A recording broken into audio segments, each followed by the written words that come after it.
On va faire notre premier exercice sur des opérations mathématiques sur des ensembles de nombres. On va faire l'exercice 1.1 des notes de cours. On va faire les exercices A jusqu'à H.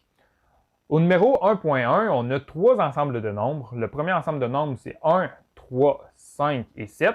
Et le deuxième ensemble de nombres, c'est moins 2, 3 et 5.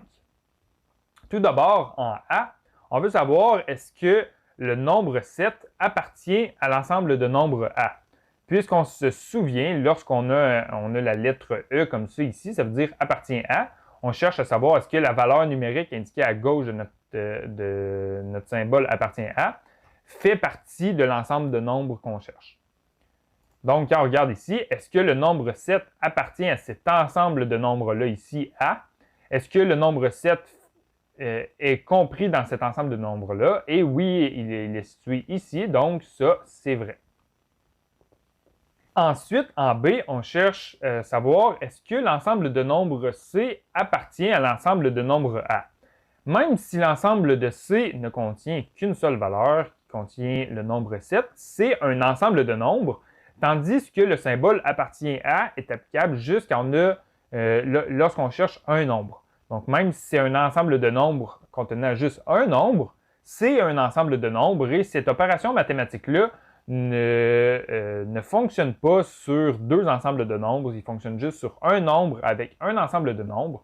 Donc ici, le résultat est faux. Ensuite, en C, on va vérifier sur notre feuille de mémoire ce que ce symbole signifie. Et ça signifie l'ensemble de nombres A est un sous-ensemble au sens strict. Donc, ça veut dire que l'ensemble A ne peut pas être égal à l'ensemble B, mais l'ensemble A peut appartenir à l'ensemble B. Donc, on regarde ici, on cherche est-ce que l'ensemble C est un sous-ensemble au sens strict de l'ensemble A. On a ici un sous-ensemble ici qui est l'ensemble contenant le nombre 7. Est-ce que tous les nombres 7 appartiennent à l'ensemble, tous les nombres de l'ensemble C appartiennent à l'ensemble A? C'est le cas, donc ça ici, c'est vrai. Et c'est la même chose ici en D. L'ensemble C, tous les nombres de l'ensemble C appartiennent également à l'ensemble A, donc ça ici, c'est également vrai. Ensuite, en E, on cherche à savoir est-ce que le nombre 7 n'appartient pas à l'ensemble de nombres C? Est-ce que 5 n'appartient pas à l'ensemble de nombres 7 ici? Eh bien, c'est vrai, il n'y appartient pas. Ensuite, en F, on veut savoir est-ce que l'intersection entre l'ensemble de nombres A et l'ensemble de nombres B est l'ensemble de nombres suivants. Donc, on va premièrement calculer l'intersection entre l'ensemble de nombres A et l'ensemble de nombres B. Donc, ce qu'on cherche à faire, c'est de trouver quels sont les nombres qui appartiennent à la fois à l'ensemble de nombres A et à l'ensemble de nombres B.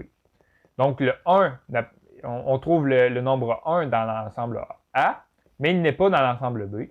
Ensuite, on a le nombre 3, et le 3 se retrouve également dans l'ensemble B.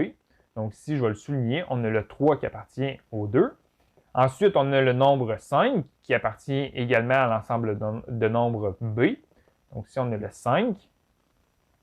Et finalement, le 7, on ne retrouve pas le 7 dans l'ensemble de nombres B. Donc, les seuls nombres qui appartiennent à la fois à l'ensemble de nombres A et B, c'est l'ensemble de nombres suivants, c'est 3 et 5. Donc ça ici, c'est vrai. Ensuite, en G, est-ce qu'on veut savoir, est-ce que l'ensemble de nombres A est égal à cet ensemble de nombres-là? Donc si on a 1, 3, 5, 7, est-ce que 1, 3, 5, 7 est égal à 1, 5, 3, 7? Eh bien, c'est vrai, les nombres sont simplement mis dans un ordre différent.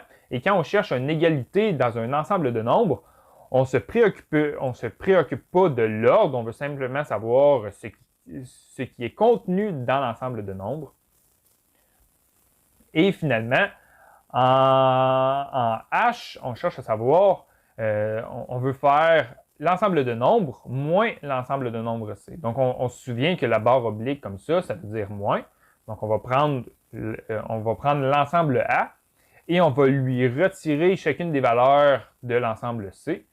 Donc, l'ensemble C, on a le nombre 7, donc on va aller voir dans l'ensemble de nombres A, et on va ôter 7, donc on retire ce nombre-là. Et l'ensemble de nombres qui reste, c'est 1, 3 et 5. Est-ce que c'est le résultat qu'on a ici, 1, 3 et 5? Et ça, c'est vrai. Je vous invite à réaliser d'autres exercices des notes de cours pour vous habituer à travailler avec les opérations mathématiques sur des ensembles de nombres.